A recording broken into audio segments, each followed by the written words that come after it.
The cold, metallic corridors of the slave ship Iron Fong hummed with the low throb of its engines as it cut through the void of space.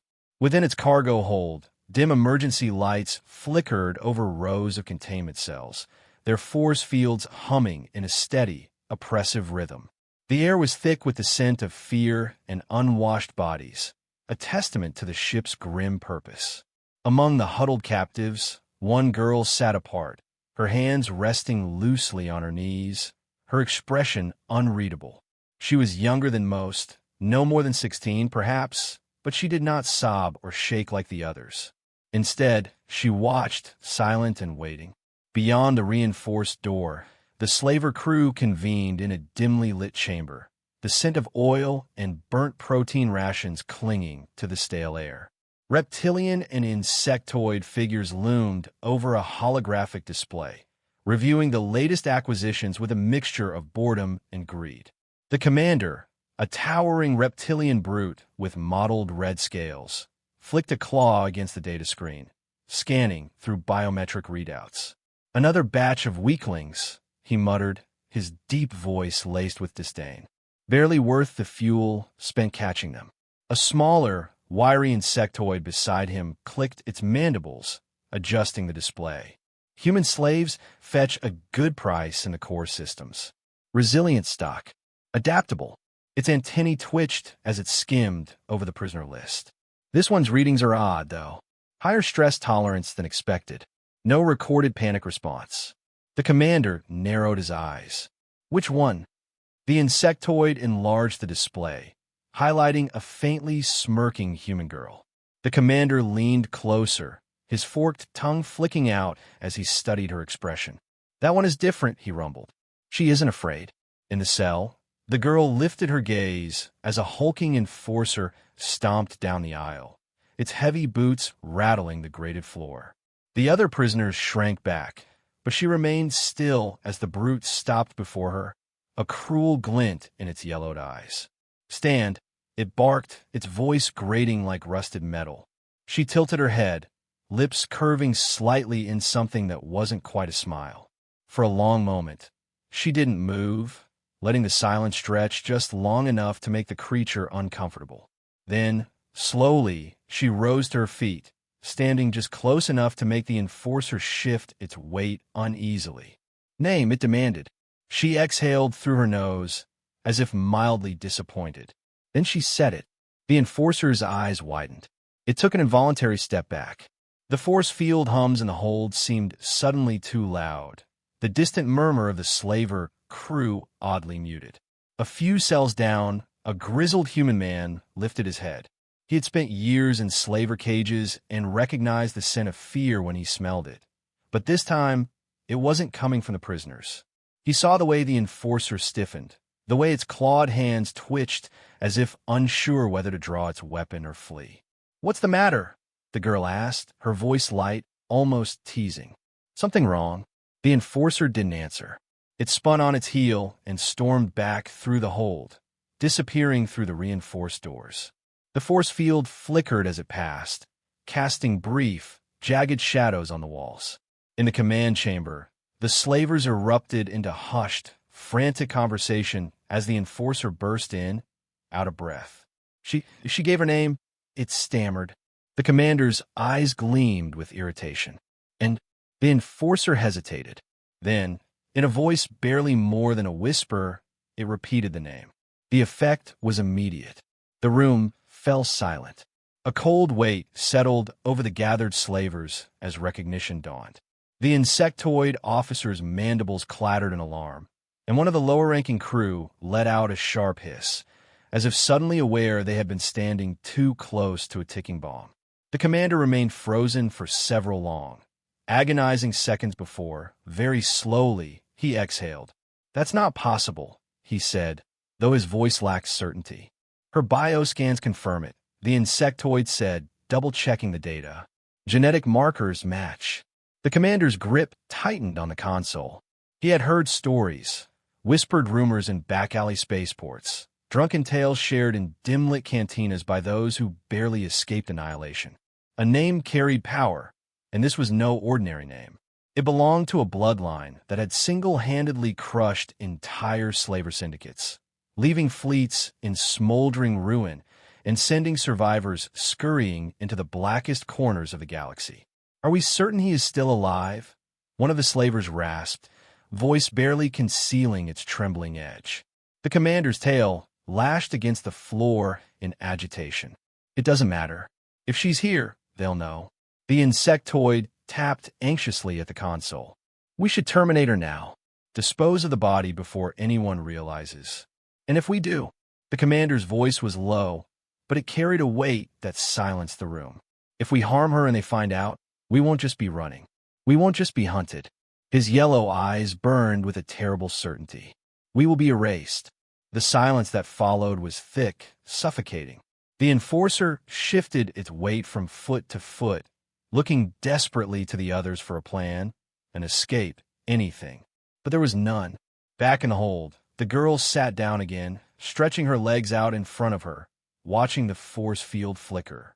The old prisoner across from her studied her face, the way her lips twitched with the barest hint of amusement, as if she already knew exactly how this would play out. "You mind telling the rest of us what that was about?" he finally asked, voice wary. She turned her head slightly, considering him. Then, with a soft chuckle, she leaned back against the cold wall and crossed her arms. "They really messed up this time," she said. The silence in the command chamber had taken on a weight of its own. It pressed against the slavers like an unspoken doom, thick and suffocating. The reptilian commander stood rigid, his claws curling against the metal console, his mind racing through 1,000 possible outcomes, all of them ending in disaster. "We can't keep her here," one of the lower-ranked slavers muttered, shifting uneasily. "We should eject her into space, make it look like an accident." The commander shot him a look that could have cut through hull plating. "And when they find out, do you think they'll care that it was an accident?" The insectoid officer, whose carapace had begun to take on a sickly, pallid hue, clicked its mandibles nervously. "We could sell her quietly. Hand her off to a buyer who doesn't ask questions. And if that buyer runs a scan and realizes who she is?" The commander's tail lashed against the deck, his agitation barely restrained. "That name isn't just known in human space. It's feared. There isn't a crime lord or syndicate boss in this sector that would risk being caught with one of his bloodline in their possession." The enforcer, still lingering near the door as if contemplating fleeing entirely, let out a low, rattling breath. "Then what do we do?" The commander didn't answer immediately. His mind was a battlefield of calculations and grim possibilities. He had spent decades in this trade, had seen planets burn, had sold thousands of lives into servitude. But never, not once, had he considered that one of his captures would make him the hunted. Slowly, he turned his gaze back to the flickering holographic display, to the file still hovering above the console. The girl's face stared back at him, youthful yet utterly unconcerned. "She knew," he muttered, more to himself than to the others. "The moment we took her, she knew exactly what would happen." The others exchanged wary glances. "Then that means her family already knows she's missing," the insectoid whispered. Its antennae twitched in barely contained panic. "And if they know, they're already coming." A cold shudder rippled through the assembled slavers. It was not the thought of battle that frightened them. Many of them had fought humans before, had seen their soldiers bleed like any other. It was this particular human lineage that turned their blood to ice. The commander straightened, forcing steel into his spine. Iron Fong has a head start," he said, voice low but firm. "We make for the outer sectors, drop her on some desolate moon, and wipe all traces of our involvement. If they track us, they'll find nothing." The plan was weak, desperate, but it was the only one that didn't end with them flayed open and strung across the wreckage of their own ship. The crew nodded in hurried agreement, eager for action, for anything that might delay the inevitable. Yet even as the orders were issued and the ship altered course, none of them could shake the feeling that it was already too late. Back in the hold, the girl watched the ripple of unease spread through the other prisoners. She hadn't spoken again since her name had sent the enforcer scrambling, but the shift in atmosphere was impossible to ignore. Whispers spread, urgent and fearful, as the human captives exchanged glances. The old prisoner who had questioned her earlier scooted a little closer, his voice low. "That name of yours," he said carefully. "I take it we should know it." She leaned her head back against the cold wall, exhaling through her nose. "Depends on how much you keep up with galactic history."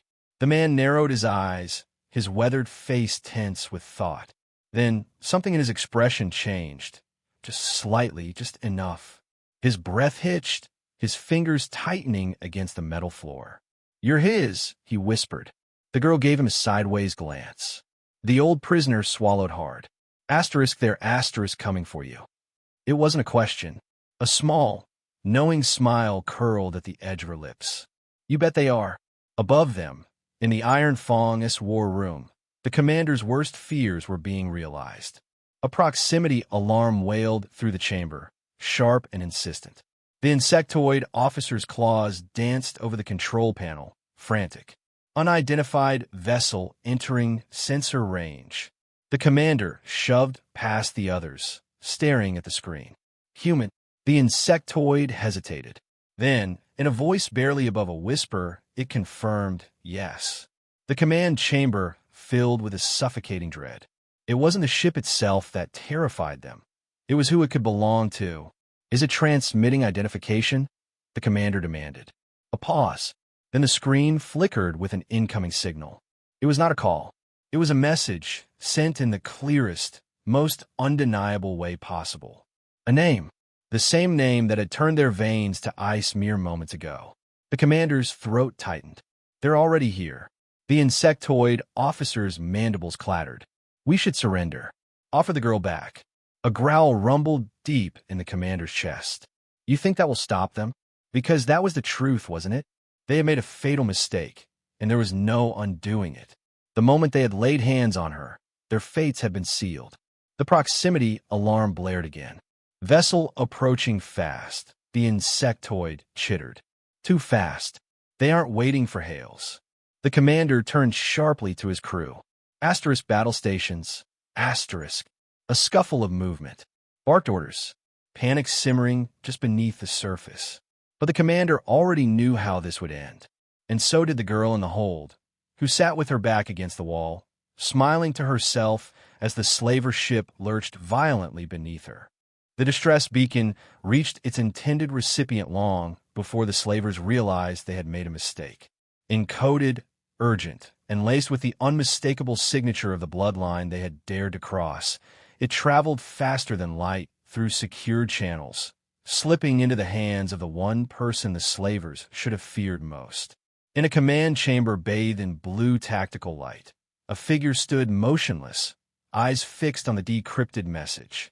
It was brief, a simple confirmation of what had been suspected the moment she went missing. Coordinates. A pulse signal. Proof of life. The figure inhaled slowly, deliberately, then reached for the communicator embedded in the console. "Deploy the fleet." The words were calm, controlled, yet they carried the weight of an unspoken promise. The officers within the chamber barely needed further instruction. A storm had been unleashed, and they were the wind at its back. Engines roared to life. Behemoth warships, silent watchers in the void, turned their massive hulls toward the distant mark on the star charts. Smaller vessels, fast and lethal, detached from their docking bays like hunting hounds let off their leash. They moved with singular purpose, each crew member knowing there would be no negotiations, no demands, no parley.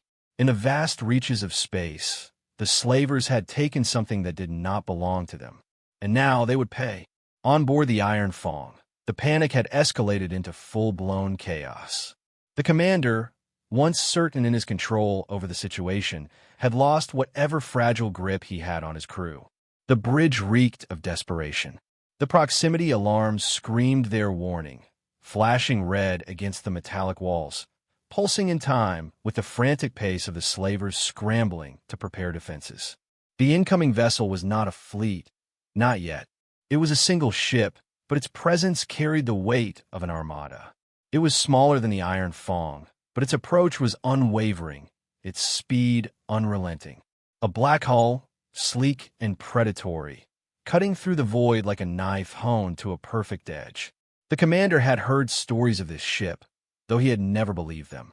It was a ghost among the stars, a retribution engine that left nothing but silence in its wake. He stared at the readings, at the insignia burned into the side of the approaching warship, and felt something he had not experienced in decades. Fear. They're locking weapons, the insectoid officer hissed, mandibles clicking in panic. No hails, no warnings. Because they don't need to, the commander snapped, though his voice lacked its usual authority. They know what we've done. The enforcer from earlier, still lingering by the entrance to the bridge, swallowed hard. Then we surrender. The commander turned to him, eyes burning. You think they will accept surrender? He pointed at the incoming ship. That is not the response of someone looking for diplomacy. That is someone coming to collect a debt in blood. A fresh wave of silence fell over the bridge. The crew understood now, in the marrow of their bones, that they were already dead. Below, in the containment hold, the girl sat with her arms draped over her knees, feeling the subtle change in the ship's movement. It had lost its smooth trajectory, now lurching slightly, adjusting course in hurried desperation. She knew what it meant. They were running. A small chuckle escaped her lips.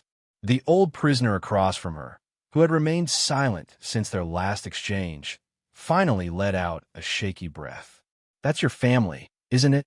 She didn't answer immediately, only tilting her head, listening to the distant sounds of hurried commands and the frantic scramble of boots above. Then she grinned. Of course it is. The ship rocked violently as the first impact struck. A precision shot, not meant to destroy, but to cripple. The hum of the force fields flickered for a fraction of a second before stabilizing again. The slavers were outmatched. They had always been outmatched. The only difference now was that they finally understood it. On the bridge, the commander braced himself against the console as the ship lurched beneath him. Sparks rained from an overloaded control panel, and the alarms shifted in pitch, growing more urgent, more final. Their weapons are calibrated. Asterisk, they're dismantling us, asterisk, the insectoid officer rasped. They're taking out our engines, our jump drive. Of course, they were. This was not a battle. This was a dissection. The ship wasn't being destroyed in a blind assault. It was being peeled apart, piece by piece, in the same way one might disassemble a carcass to examine its bones. A second impact, then a third. The emergency lighting flickered, throwing jagged shadows against the walls. The commander felt his breath growing unsteady. He had fought against countless adversaries in his time. Governments, mercenaries, bounty hunters. But this was something else entirely. This was personal. The comm channel crackled to life. A voice, deep and cold as the vacuum itself, filled the bridge. It was not a transmission. It was not a request. Asterisk, release her. Asterisk. The words sent a ripple of pure, unfiltered terror through the room. No introduction. No demands. Just a statement. A command. The commander's claws dug into the console. His mind raced through his options, but there were none. No negotiations. No escape. No second chances. He turned to his crew, his voice quiet. Open the hold. No one argued. No one hesitated. In a containment area, the force fields flickered one last time before shutting down completely. The prisoners gasped, some scrambling to their feet, but the girl remained exactly where she was, as if she had been expecting it. The old man beside her stared. Just like that. She stretched, rolling her shoulders, then stood. Just like that. Above, on the bridge of the warship, the figure who had given the order watched as the tracking beacon confirmed the girl's release. His expression did not change. He reached for the communicator once more. Retrieve her. The slavers would not be spared. They had never been part of the deal. The containment hold was deathly silent in the moments after the force fields collapsed. The other prisoners hesitated, as if unwilling to believe their luck, but the girl moved with quiet certainty. She dusted off her clothes, stretched her arms as though she had merely been waiting for an appointment to arrive, then stepped forward. The old prisoner who had been watching her the entire time exhaled, rubbing a hand over his face. You were never worried, he muttered. Not once. She flashed him a grin, though there was no malice in it. Why would I be? The slaver's ship trembled under another calculated hit, its very bones rattling as external plating was torn away piece by piece. The girl glanced up toward the ceiling, feeling the change in atmosphere. The fight was already over. The slavers just hadn't fully realized it yet. Heavy footfalls echoed down the corridor leading to the hold. The enforcer who had taken her name earlier stumbled into view, its reptilian eyes darting wildly, its hands shaking despite the weapon it clutched. It scanned the open cells, its breath coming in sharp, shallow gasps. "You!" It pointed at her, its voice raw with desperation. "You leave this ship now." She took a slow step forward, unbothered by the blaster aimed at her chest. "And if I don't?" The enforcer hesitated, its grip tightening. It had once believed in its strength, in its power to intimidate, to control. But now, faced with her, with the knowledge of what loomed just beyond the hull of this doomed ship, it could no longer hold onto those illusions. "You don't understand," it whispered. "They won't just kill us. They won't just destroy the ship. They'll erase everything." She tilted her head, considering. Then she gave him a slow, knowing smile. "Yes." The first of the boarding craft made contact. A metallic thud echoed through the ship as docking clamps seized onto the hull. A moment later, the hiss of decompression signaled the breach. The enforcer paled. She sighed, almost feeling sorry for it. "Almost. Run," she advised, "if you think it will help." The enforcer didn't need to be told twice. It turned and bolted, its heavy boots pounding against the floor, its panic making it blind to the futility of its escape. The old prisoner shook his head, watching the girl as she calmly approached the exit. "They're coming for you, aren't they?" She glanced at him over her shoulder, offering a small shrug. "Not just me." The doors to the hold burst open before she could reach them. Shadows moved in the corridors beyond, sleek figures slipping into the dimly lit space with the efficiency of trained executioners. Their weapons were drawn, but they did not fire. The girl stopped, meeting the gaze of the figure leading them. He was tall, clad in a dark, armored suit that fit his form with seamless precision. His face was unreadable beneath the visor of his helmet, but the tension in his stance betrayed something restrained, something tightly coiled, like a blade held just shy of striking. For a long moment, no one spoke. The soldiers behind him stood at attention, their weapons raised in silent promise of what would come next. The old prisoner and the others in the hold dared not move, hardly daring to breathe. Then, the man stepped forward. "You're late," the girl said, crossing her arms. The helmet tilted slightly, his gaze sweeping over her, confirming her condition. When he finally spoke, his voice was deep, steady. "You made it easy." She smirked. "You always say that." He didn't answer, but something in his posture eased, just barely. Then, as though reminded of the task at hand, he turned slightly, addressing the soldiers behind him. "Extract all human captives. Kill the rest." The words were final, without room for argument. The old prisoner stiffened, his eyes flicking between them. "All of us?" he asked cautiously. The girl nodded. "All of you." The old man released a breath of disbelief. He had expected rescue for her, but for the rest of them, he hadn't dared hope. One of the soldiers stepped forward, speaking into a communicator. "Evac secured. Deploy demolition charges." The girl turned back to the man in the helmet, arching a brow. "Overkill much?" He glanced past her, at the slaver ship that had already lost half its structure under precise bombardment. They don't get to walk away from this. She supposed she couldn't argue with that. The extraction was swift. The human prisoners were ushered onto the boarding craft, their disbelief barely given time to settle before they were secured for transport. The soldiers moved like shadows, eliminating any remaining slaver resistance with silent efficiency. There were no screams, no drawn-out fights. The slavers were too fractured, too terrified to put up any real defense. By the time the girl stepped onto the warship's deck, the iron fong was already falling apart. Through the viewport, she could see the final demolition charges detonating, ripping through the remaining structure like fire consuming dry paper. The void swallowed the wreckage, the ship reduced to nothing more than scattered debris. She exhaled, feeling the shift in gravity as the warship pulled away from the scene. The weight of captivity had been brief, but had been a weight nonetheless. Now it was gone. The man in the helmet stood beside her, watching the remnants of the slaver ship disappear into the abyss. He removed his helmet, revealing sharp features, dark eyes that carried a quiet intensity. His expression was unreadable as he turned to her. "You're all right." She grinned up at him. Obviously, he didn't smile, but something in his gaze softened, just slightly. She tilted her head. "You're going to say it, aren't you?" He didn't look away. "They made a mistake taking you." She huffed a small laugh. They really did.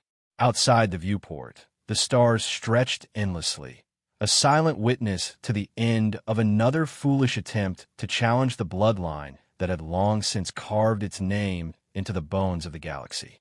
The girl leaned against the railing, arms crossed, eyes gleaming with something dangerously close to amusement. "Next time," she mused, "maybe they'll check the last name first."